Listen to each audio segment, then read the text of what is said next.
이 영상은 선생님한테 수능 수업을 처음 듣는 학생이나 아니면은 접근법을 다시 한번 다지고 싶은 학생들, 그런 학생들을 위해서 만든 아주 기본적인 영상입니다.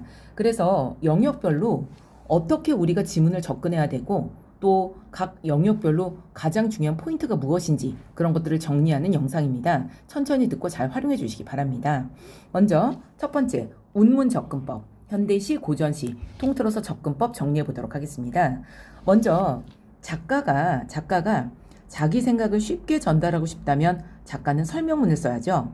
작가가 시를 썼다는 건 자기 생각을 감추고 있다는 뜻이야. 자, 요거 내가 수업 시간에 되게 자주 하는 말인데, 사람은 말을 할 때 자기 생각을 100% 표현하진 않습니다. 우리가 어떤 말을 하면 그 말 속에는 내재된 의도가 있습니다. 예를 들어서 내가 한 6시쯤 됐는데 애들한테 그랬어. 6시쯤 됐는데 6시다 그랬어. 6시다. 내가 6시다라고 딱 얘기하는 말 속에는 그래서 저녁을 먹어야 된다 라는 말이 내재되어 있다고 볼 수 있습니다.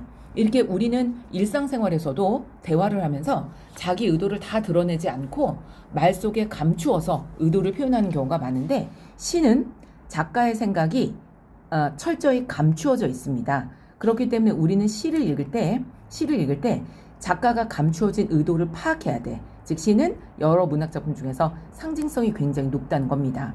그러므로 얘들아, 우리가 시를 볼 때 완전 해석을 하는 건 되게 불가능해.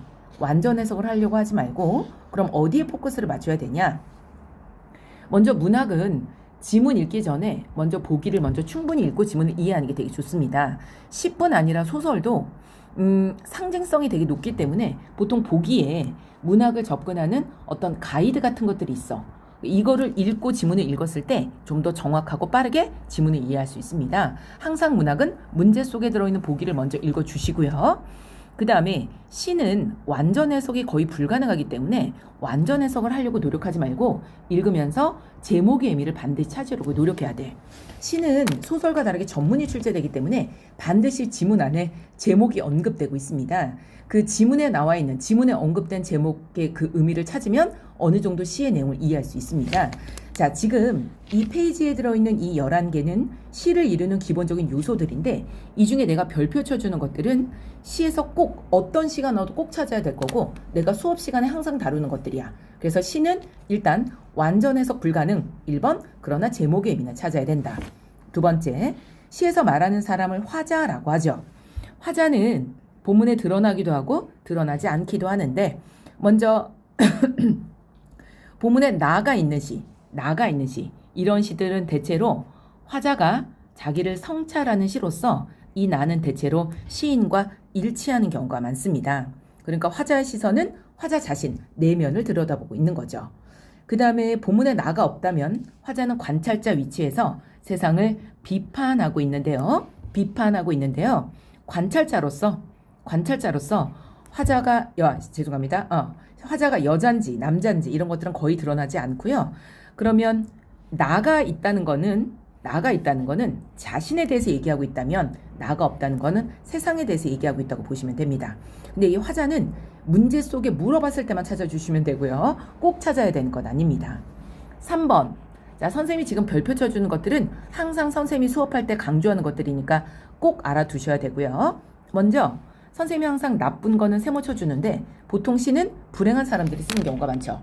예를 들어서 우리가 보통 시를 배울 때는 어때 얘들아? 뭐 일제시대, 6.25전쟁, 1960년대 뭐 이래가지고 대체로 우리 근현대사에서 가장 어두웠던 시절을 중심으로 시를 배우는 경우가 많기 때문에 시는 대체로 불행한 사람들이 씁니다. 근데 불행하다고 모두 시를 쓰는 건 아니고요. 그 부정적인 상황에서 뭔가를 느낀 사람들이 시를 쓰죠. 이때 시의 정서는 표면에 드러나기도 하고 드러나지 않기도 하는데, 자, 우리가 이제 어떤 시를 읽고 시가 금방 이해가 된다, 이런 시들은 정서가 표면에 드러나는 시야. 어떤 시를 읽었는데 읽어도 무슨 말인지 모른다, 이거는 정서가 드러나지 않는 시입니다. 그러나 정서는 드러날 수 있고 드러나지 않을 수도 있지만 정서가 없는 시는 없어. 왜냐하면 시의 가장 중요한 본질이 느낌이야. 느낌. 뭔가를 느끼고 썼기 때문에 모든 시에는 정서가 있습니다. 그렇다면 우리가 시를 읽으면서 시적 화자가 처한 이 부정적인 상황에 대해서 시적 화자가 드러낸 정서는 밑줄 치고 드러나지 않은 정서는 추리하면서 읽어야 돼. 임경미 선생님이 제시해주는 시 접근법, 제목의 의미 찾고 정서 밑줄 치면서. 자, 먼저 얘들아, 요거 한번 생각해보자. 우리가 중학교 때는 공부를 못했어. 근데 고등학교 때 공부를 되게 열심히 해가지고 서울대를 갔어. 그럼 이 학생은 결국 공부를 잘한 학생이야, 못한 학생이야? 잘한 학생이죠. 그렇기 때문에 시적 화자가 나라를 뺏기거나 전쟁으로 가족을 잃거나 사랑하는 사람과 헤어져도 결국 정말 중요한 건 and then. 그래서 어쩔 건데. 시의 주제는 마지막에 있습니다. 마지막. 이게 이제 시적 화자의 태도인데 대체로 의지로 끝나는 경우가 많아. 의지로 끝나는 경우. 그래서 자, 우리 임경민 선생님이랑 같이 공부할 때 꼭 찾아야 될 거 뭐냐? 시에서 꼭 찾아야 될 거. 제목, 정서, 마지막에 어떻게 끝났는지 꼭 찾아야 돼, 얘들아. 이게 시에서 가장 중요한 핵심입니다.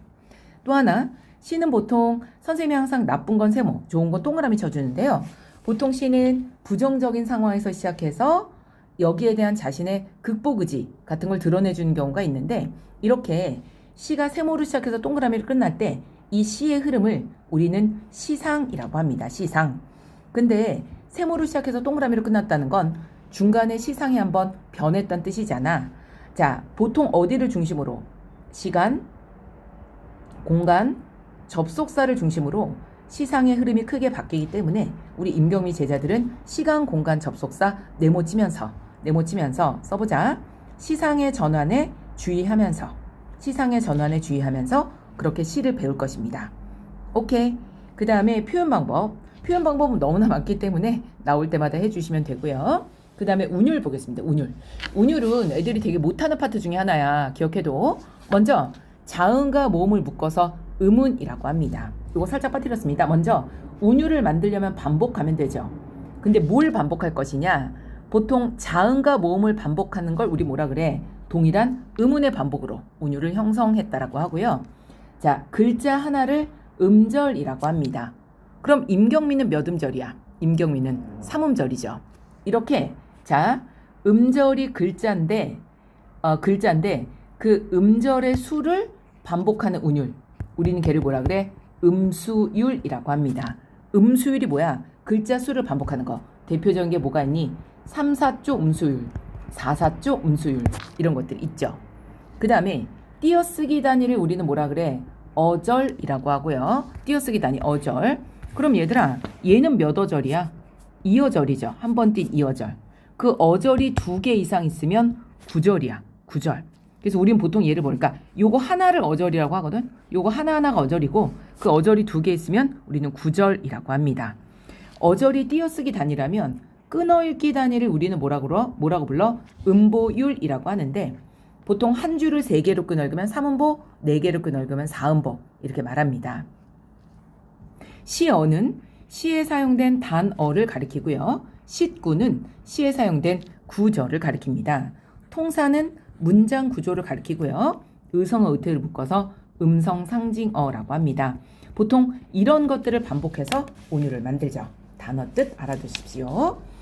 그 다음에 우리가 보통 시에서 이미지라고 말하는 것들은 2가지 의미가 있는데 보통 이미지, 여기서 말하는 이미지는 감각적인 걸 가리킵니다. 감각적.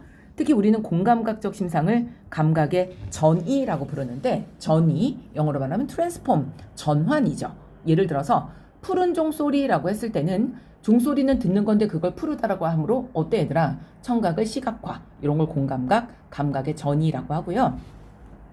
이미지라는 말은 꼭 감각적인 것뿐 아니라 상징이란 뜻으로도 쓰여. 그래서 뭐 상승의 이미지, 하강의 이미지, 밝음의 이미지 뭐 이런 것들을 상징이란 뜻으로도 쓰입니다. 그 다음에 어조는 2가지 기준으로 나누는데 먼저 어조, 화자와 청자의 관계에 따라 보통 화자 혼자 얘기하면 독백체 어조, 화자가 청자를 향해서 얘기하면 대화체 어조, 화자가 청자를 향해서 얘기하고 청자도 대답하면 대화라고 하는데요. 이때 주의점. 대화체와 대화의 공통점은 청자가 있다는 거고 차이점은 청자가 대답을 했느냐 대답하지 않았느냐에 따라서 대화체와 대화로 나눠집니다. 그 다음에 얘들아 봐봐. 똑같은 말이라도 나 대학 가고 싶다. 대학 가고 싶은가? 이거와 대학을 가리라. 갈 거야. 라고 얘기하는 시적 화자의 태도는 다르죠. 그래서 어말어미, 즉 말 끝이 어떻게 끝나느냐에 따라서 태도가 달라지는데 우리가 보통 시에서 어조라는 말은 1번, 2번 모두를 가리키니까 그거는 그때그때 상황에 따라 잘 파악해 주시기 바랍니다. 그 다음에 얘들아 봐. 일반적으로 문학에 등장하는 별은 10번 중에 9번은 좋은 거야. 근데 때로는 별이 부정적인 뜻으로 쓰일 때도 있거든. 만약 시험에 밑줄 치고 별의 의미를 물어봤다는 건 별이 좋지 않으니까 물어보는 거야. 좋지 않으니까. 만약 별이 좋은 거라면 굳이 왜 문제를 내겠어. 그렇기 때문에 시어는 앞뒤 문맥 구조를 통해 파악하는 거야. 예를 들어서 우울한 별 그랬어. 우울한 별. 그럼 이때 별은 나쁜 거죠.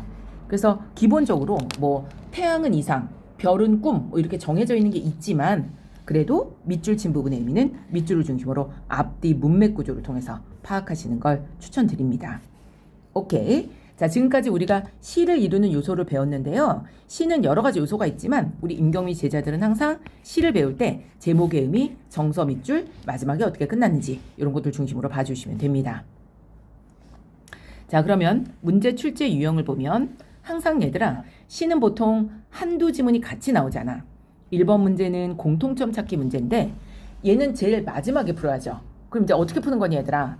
먼저 지문 읽기 전에 2번의 보기를 먼저 보는 거야. 보기를 보고 전체적인 내용을 파악한 다음에 가시를 읽고 가에 해당되는 문제 먼저 풀고 나시를 읽고 나에 해당되는 문제 먼저 풀고 맨 마지막에 1번 문제 공통된 문제를 풀어주시면 됩니다. 그 다음에 자 지금 우리가 했던 거 제목, 정서, 태도 뭐 이런 거 있잖아요 얘들아. 자 우리가 수학을 못하면 공식을 외우면 되고 영어를 못하면 단어를 외우면 되고 국어를 못하면 임경미 국어를 다니면 되죠. 임경미 국어를 다니다가 시를 틀렸다. 그럼 나름대로 체크 매뉴얼이 있어야 돼. 그랬을 때 뭐니 얘들아? 내가 혹시 시를 틀렸을 때 제목의 의미를 놓친 건 아닌지, 정서 파악에 실패한 건 아닌지, 태도는 제대로 파악했는지 뭔가 나름대로 시를 점검하는 매뉴얼이 있어야 되잖아. 그 매뉴얼이 오늘 배운 바로 이거. 그래서 요거를 잘 익혀주시고 실전에 잘 적용한다면 좋은 결과 얻을 수 있습니다. 여기까지 운문 접근법이었습니다.